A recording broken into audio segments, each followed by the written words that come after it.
look at the history of ideas on the right after the mid-50s. We had the Chicago School that made enormous impact on world history in the lead up to the collapse of the Soviet Union and then following the collapse. The world globalized. I mean, there was a period of time where there was a broad appetite for free market capitalism. Look also to what the Federalist Society was able to do in anchoring generations of law students and legal scholars in one single idea. That changed the nation's trajectory. It changed the entire national judiciary. So I do think that ideas are going to continue to matter. What is different this time is that social media is going to play an outsized role in being the arbiter of success. So any kind of elite institution like the new Harvard Center is going to have to dialogue with the social media platforms. For better or worse, that's the common currency today.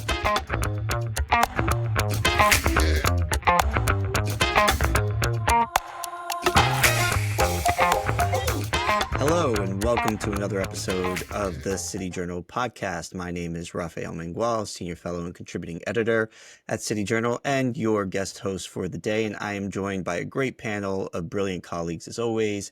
We've got John Ketcham, Head of All Things Cities at the Manhattan Institute. We've got Neetu Arnold, All Things Education at the Manhattan Institute. And we've got Jesse Arm, All Things External Affairs at the Manhattan Institute. Hope you all had a great weekend. Thank you for joining me. Thanks, Ralph. So we've got some fun topics to talk about today, and I want to start with some interesting developments in the higher ed space. Interesting news over the weekend. We saw stories that Harvard University, of all places, is considering standing up a center on conservative scholarship. Not exactly what I expected to see out of Harvard University, given its recent dealings with the Trump administration and its vow to fight it. But we also saw the University of Pennsylvania recently announce that it was stripping all swimming titles from transgender swimmer Leah Thomas, and indicating that it would, from this point forward, use biological sex to determine participation in women's sports. That seems to be another big win for the Trump administration on university campuses. And so the question I have, and I'll start with you, Neetu, is, do we think that what we're seeing here is a Trump effect on university campuses? Is this something that we can thank our president for? Well, I think getting universities to admit that they were wrong and to rescind prior practices and even admit that conservative views are not well represented on campus is a big deal. And so I think that is due to the Trump administration's mounting pressure on these universities. At the same time, I would say I'm looking at this from a bigger picture perspective, and a lot of these universities still have much deeper work to do.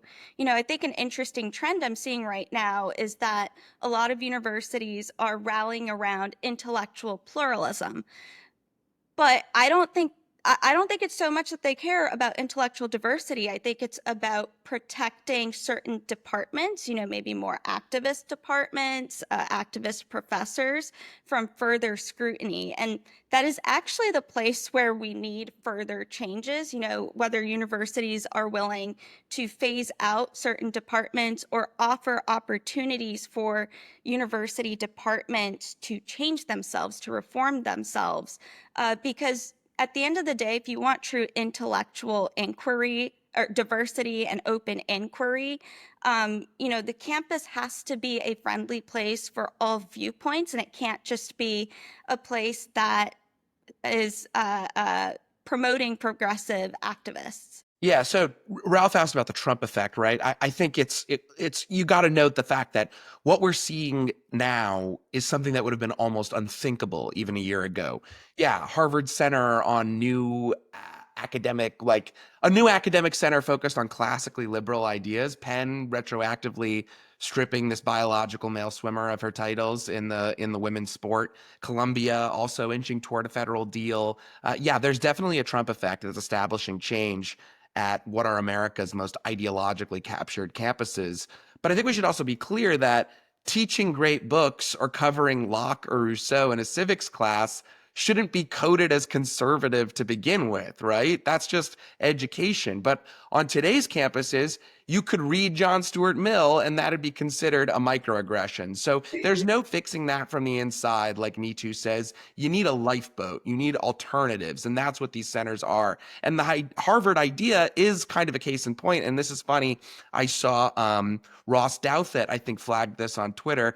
It's not actually a conservative center, right? They're calling it a conservative center for classically liberal ideas, which happens to be the exact vision that one of Harvard's few notable conservative faculty members, the law school professor Adrian Vermeule, happens to reject. But that is, of course, beside the point. I think it's really exciting, though. And yes, of course, this is a Trump effect. I mean, John, what about Neetu's point that, ultimately this allows, conservatives to be kept in that other box, right? To never truly be integrated into campus, and that the real change needs to come from within the departments where, I mean, we see these data published year after year where it's like, the ideological disposition of the professoriate, it's like 7-1 on these college and university faculties, liberal to conservative. What do you make of that? Do you think that these sorts of initiatives and concessions to the Trump administration, are they going to provide us with some lasting change, or is this just kind of a temporary set of concessions aimed at appeasing the Trump administration so that the universities and colleges involved can go right back to doing what they were doing beforehand?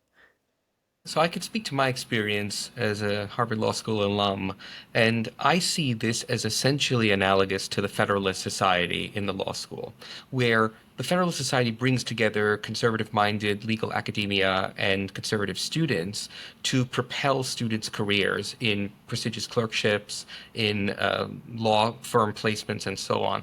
And I think Harvard is a good place for this sort of center, because many people know it as an institution uniformly on the hard left, but based on my experience, I don't think that holds across the entire university. Harvard College, the undergraduate institution, certainly by and large, that is of the far left. But Harvard Law School was a place where conservatives were not necessarily demonized. The current provost, John Manning, was formerly dean of the law school during my time there. He's a conservative legal scholar, and I think he's uniquely well positioned to help the school navigate these times. Harvard needs to fill prestigious clerkships, right, in the law school in order to maintain its rankings. So I found it amenable to at least tolerating conservatives because the Federalist Society would basically take care of clerkship placements and Harvard would get the credit for it. So there was a pragmatic tolerance of those students, in part because of enlightened self-interest at Harvard. And I think that kind of spirit will hold in this new conservative center. And the faculty that engage in this center will also engage in other aspects of university life. So I don't necessarily see it as cordoning off conservatives in their own space. I do think that, like in the law school, it will have some impact in classrooms and in the wider university life. I just don't. Why are we even calling this a conservative center? It's not a conservative center. It's a corrective back to the mean, what universities used to be very recently. Like, I get it. Maybe tell Harvard, Harvard you weren't in a concentration camp when you were in Harvard Law School, John. So what? It's like you still got to straighten things out at these institutions. Yeah, no, I mean, I hear you. This is not exactly what everyone's idea of a conservative center would necessarily look like. But, for a campus like Harvard University, at least given what we've seen in the news, this is certainly a move that to the right that I think a lot of people wouldn't have expected. I'll tell you what, Ralph, give me money for a conservative center at the University of Michigan. We'll have Kid Rock teaching a class on, how to train your car and fire a gun. That'll be my conservative center. But what a center does is it brings together a critical mass of students who are conservative by disposition and faculty likewise. And that is powerful because the Federalist Society was the single biggest student group on campus, at least when I was there. And conservative students accounted for only about, let's say, 10 or 15% of the student body. But every single conservative student went to the Federalist Society, joined it, and participated in it. So there was a critical mass of conservative-minded students that were able to push back against the progressive students who otherwise would have just dominated them. So in bringing students and faculty together in that regard, I do think it'll serve an important purpose. Well, But I think the intention of why this center is being established does matter. Just keep in mind that Harvard did say they were thinking about having a conservative center. Sorry, Jesse, for using that term, but having a conservative center for years, and they're bringing it up now. And so the question is, does Harvard view this conservative center as part of larger efforts to increase intellectual diversity, or is it simply to appease political critics? Because I think if it's about larger efforts to increase viewpoint diversity, then I think it'll be easier for conservative viewpoints to engage with the rest of campus and not just being siloed off. But if it's about appeasing the Trump administration, I kind of see Harvard becoming complacent down the road and saying, well, look, we have intellectual diversity. Look at our conservative campus. We don't have to do any more work. And so that, to me, it's right now unclear exactly what Harvard's motives are and whether it will be, if it really is about intellectual diversity, whether they can maintain that momentum. Yeah, I mean, look, call me a cynic, but I think there's likely something to the following, which is that, Harvard's been under a lot of pressure from its donor base, to do something to at least, appear to be more hospitable toward anyone who is to the right of Mao. And a lot of people pulled their funding, particularly after, the way that we saw these Ivy League university presidents handle themselves before Congress post October 7th. And I think that has, that's been felt on these colleges and universities, campuses. And so, part of what I think Harvard's doing here is trying to send a signal to its donor base to say, like, hey, we're listening to the criticisms, we're doing something. The question is that something enough to change anything in any meaningful way? I'm not sure that it is. Jesse doesn't seem to be convinced that it's even a conservative center.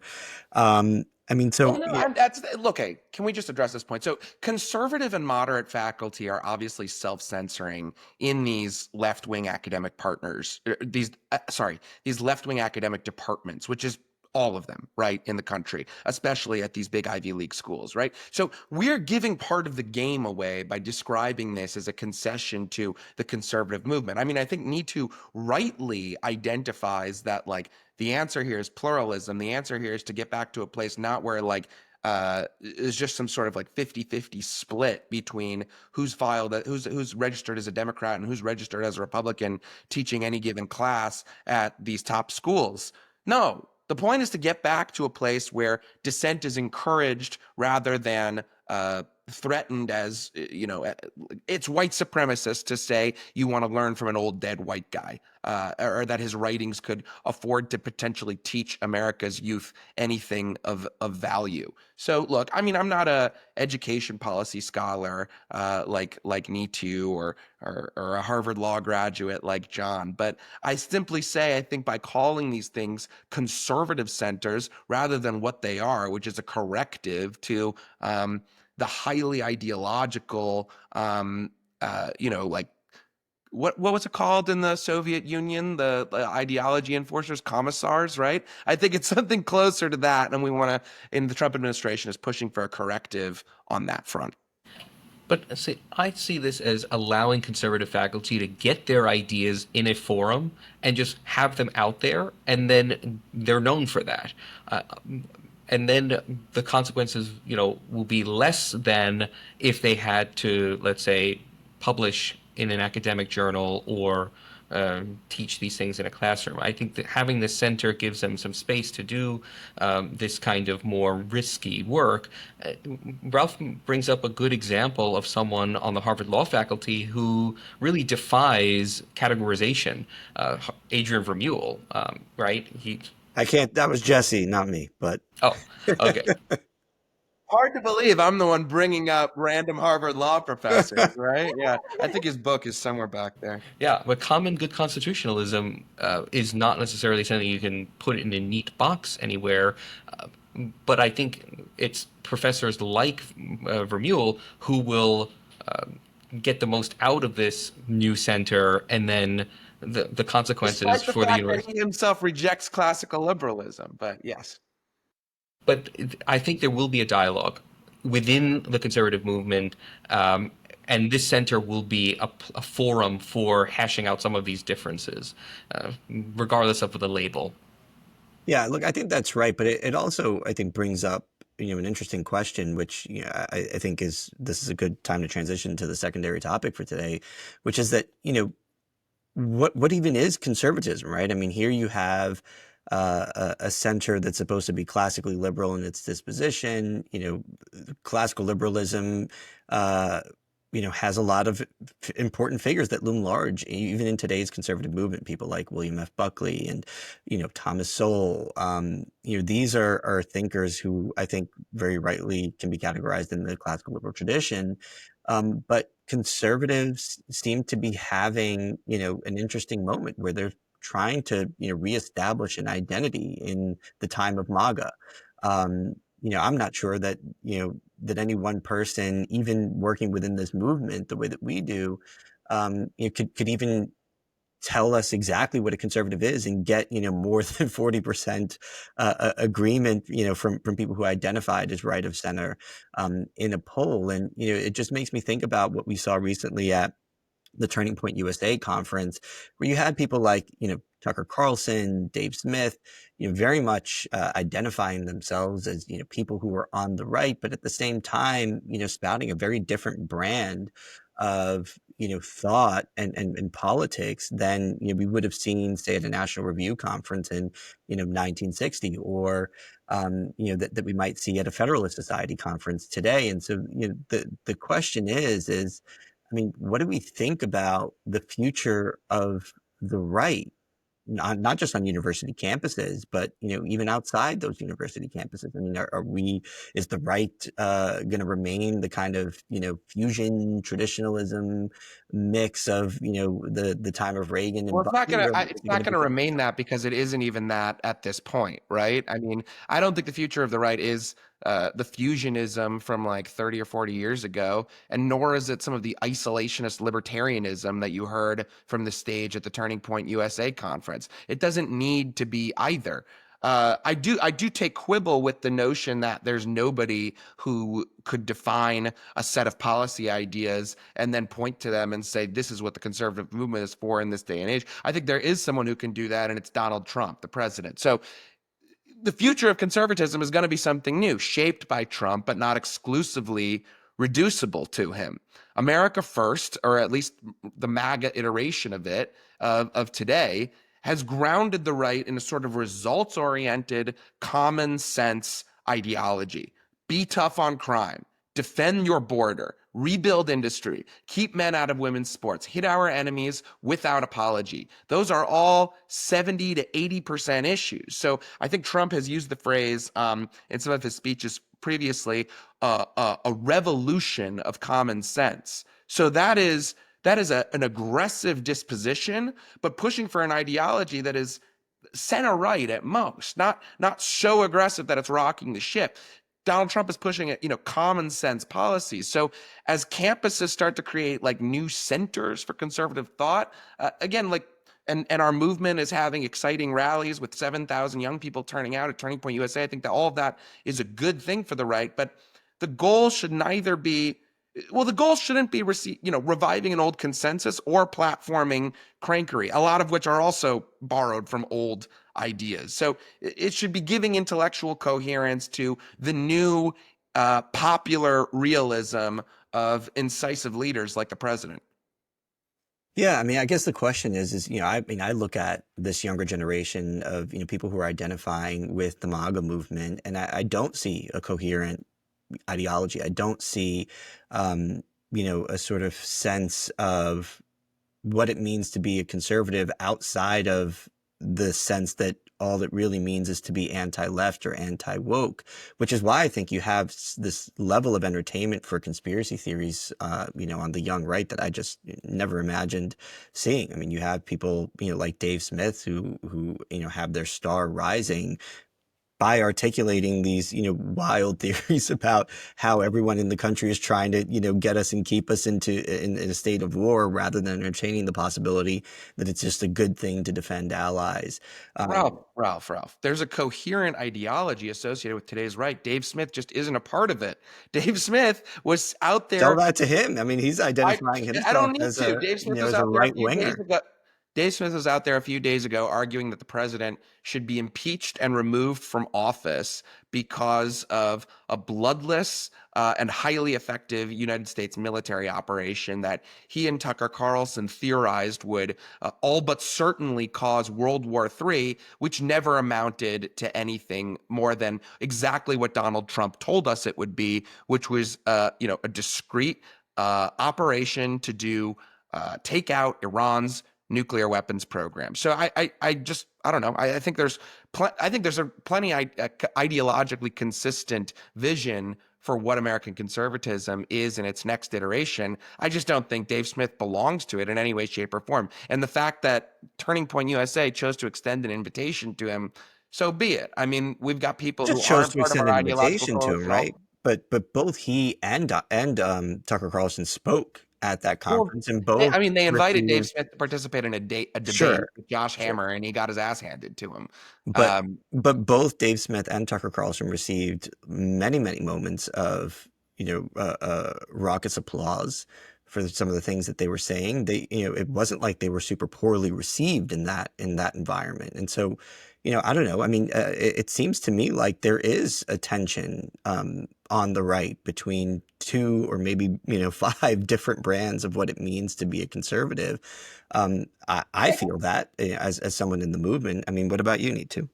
I mean, I think it points to larger issues that we're seeing across the political spectrum where a lot of younger people don't feel like they identify with purely the right or purely the left. They have a lot of sort of views and they don't fall into those traditional camps. I'm thinking like, at least for a lot of people on the right or who are conservatives who graduate from universities, they've been isolated. They're essentially told that their views don't matter or they're evil. And, maybe they face isolation from their own family members. And I do think that isolation, the demonization, is a problem. I think that actually leads to radicalization. And, I was just critical of, the potential for a Harvard conservative center. But, one of the benefits would be that it could connect professors with these students, because I think that mentorship is important, especially in a time where you have the internet. There are all sorts of ideas. And, if they appeal to something, you find a problem, you don't like the institution. Maybe they're just speaking to you. I think those ideas on the internet can very much appeal to younger conservatives. And I think that's where the wisdom of old, of faculty, of people who are well read, I think that could serve an important gap that's currently there on the right. The way I see this is Trump is at the center of the gravitational solar system on the right. But some planets are closer to the sun than others, right? So certain policies like tariffs. Are tariffs conservative or not? Are military interventions overseas conservative or not? Legal immigration, should we have more legal immigration into the country? Is that a conservative principle or not? Some of these issues are going to need to be disputed, and there should be some kind of prevailing consensus on them. I see the center like Harvard's in trying to establish some kind of synthesis between Trumpian thought and some of the more, let's say, establishment conservative thought that predated him. The challenge is going to be whether there's going to be enough intellectual and viewpoint diversity even within the center at Harvard in order to contain, let's say, the totality or the near totality of the conservative movement with its populist strains as is currently constituted.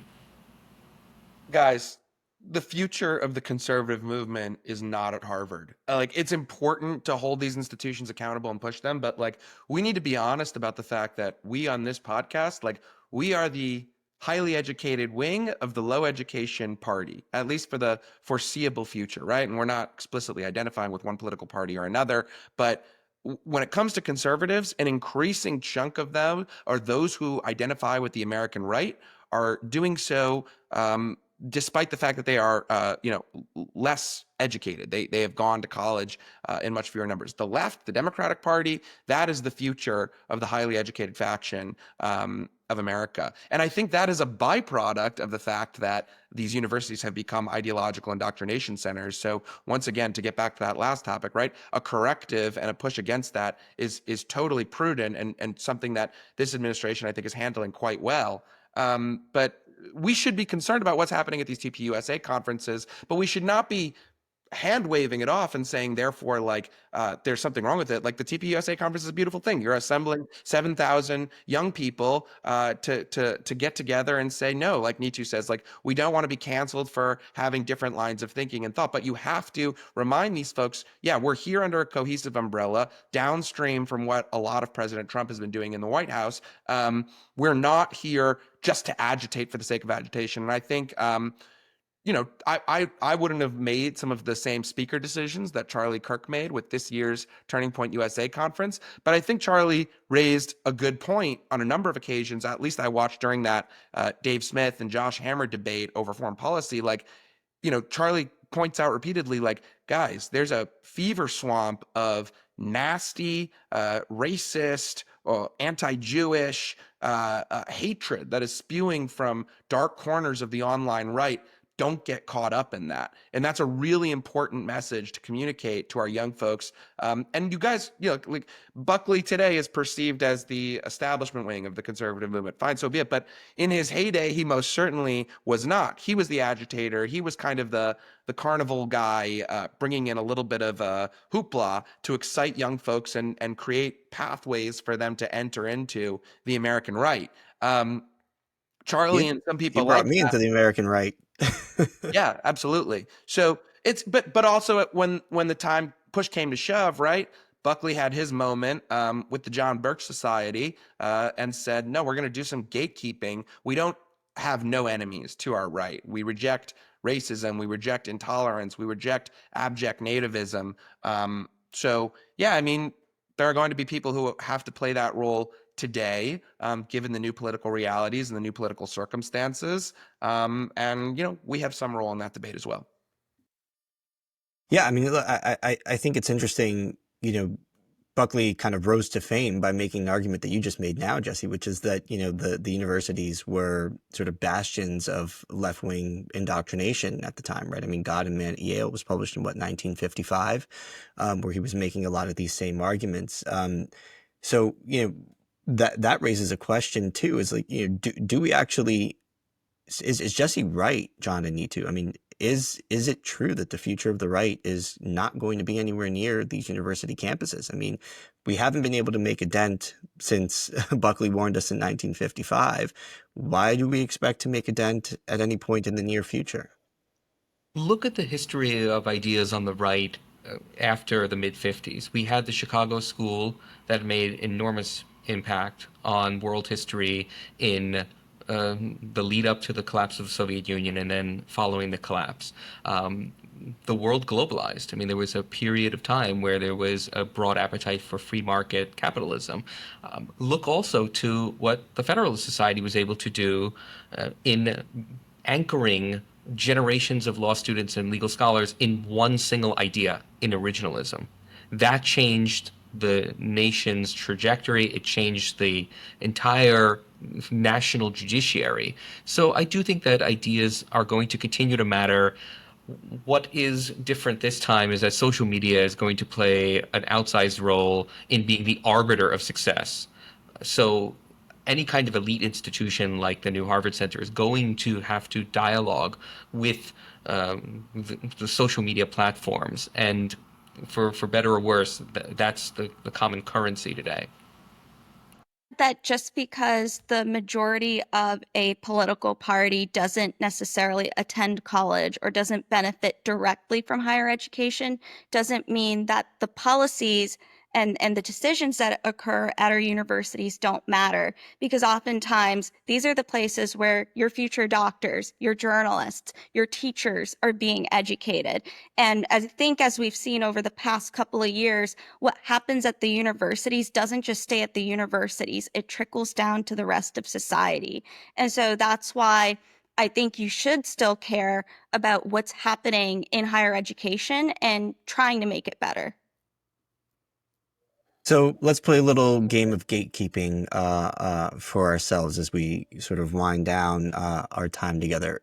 Thinking about this, conservative, classical, liberal, whatever you want to call it, center at Harvard University, right? If you were the president of Harvard today and were tasked with naming a person to head that project up, who are you naming? John, we'll start with you. Well, this is easy. And tell Raihan us why. Salam. Tell us why. Raihan Salam is the obvious choice here because he can bring together several strands of conservatism. He is so well versed across the intellectual currents in conservatism. He's also an urbanite, so I think he can really speak to any number of experiences on the modern right, and I would just fear that the Manhattan Institute would suffer a tremendous loss. So You stole my answer, but Jesse, what about you? I was going to say the same thing, honestly. Reinhardt is off the board. All right, I'll say my second favorite Harvard alum, John Ketcham. okay, I don't know if I'm adequately prepared or qualified for the onslaught that would follow, but Yuval Levin I think would also be a good pick. That's a good one. All right, Neetu, what about you? I think one person that comes to mind for me is Samuel Abrams, a political science professor at Sarah Lawrence College. He's written quite a bit about being or benefiting from the Hoover Institution at Stanford and how it provided a great opportunity for him as a student. And I think when you're looking at someone who's leading one of these centers, I think someone like Sam could really bridge the divide between faculty and students, building that mentorship role. Yeah, I think that's right. I mean, I was also going to say our fearless leader, Raihan Salam, who is a Harvard alum and probably one of the smartest people I know, who has proven out his ability to, really speak to a wide range of people. And I think, from a mentorship aspect that you brought up, Neetu, he would have been, he'd be fantastic in that kind of role. But I'm selfish and want him to stay at the Manhattan Institute, so we're going to pull him off that particular chessboard. If I had to go with someone else, it's kind of hard to really think about it. I mean, I think about, I start to feel almost old in this movement, because all of the people that I've looked up to and admired are people who are aging and, not really in the game. I mean, John, you'd know this name, but Richard Epstein, is a guy who's, heads up a similar center at NYU. Thomas Sowell, these are people that, are Shelby Steele are, kind of, in a different part of their career now. And so, yeah, I mean, I'm not quite sure who it would be outside of that, but no, I do think that we do need, new blood. They're not on all these old. I mean, universities. it is worth flagging as well that Will Imboden, who was leading the Alexander Hamilton Center at the University of Florida and was recently announced as likely to be the next provost at the University of Texas in Austin, is an outstanding scholar and a builder within the education reform movement. And he's not someone who's just, narrowly a right-winger conservative who's seeking to balance the scales. He's somebody who's actually got a real plan for how to reform higher education from the inside. And he would, he's in an incredible, he's gone from incredible position to incredible position in just a short number of years here. But sure, if Harvard were building on this front too. But honestly, Ralph, the way you pose the question, if I were the president of Harvard University making this decision, I would immediately replace myself with Will Imboden as president of Harvard. And then, on the way out the door, recommend Raihan for running the conservative center. Not the conservative center, sorry, the classically liberal one. The classically liberal said it. I'll All tell right. you how old I am, Ralph. I got into the conservative movement through Edmund Burke on this Bastille Wow. Day. You are the oldest soul I know, I think, actually, in this movement, John. For me, it was Buckley and Thomas Sowell were kind of the two sort of big conservative thinkers that, pulled me in, and the rest, as they say, is history. But Thomas on Sowell that was note, the oh, soul.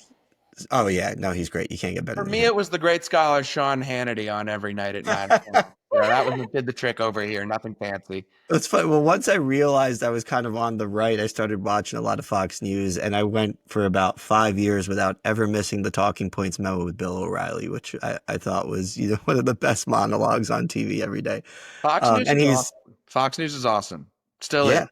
I don't watch it that often because I'm, don't have cable Dame. because Yeah, I get I'm like not, I'm just not old enough to do that. But whenever it's on, it's just like great background soundtrack. Absolutely love it. Pump up that red blood IV. real America, real America Red TV. meat IV. That's right. That's right. All right. Well, on that note, that is all the time we have. Thank you guys so much for a fantastic conversation. As always, thanks to our producer, Isabella Rajai. For those of you out here listening, please do like, comment, subscribe, share. Let us know what you think. Pose a question, shoot us an email. We love interacting with you guys. We hope you're enjoying the show so far. Let us know what you think. Until next time, you've been listening to the City Journal podcast. See you soon.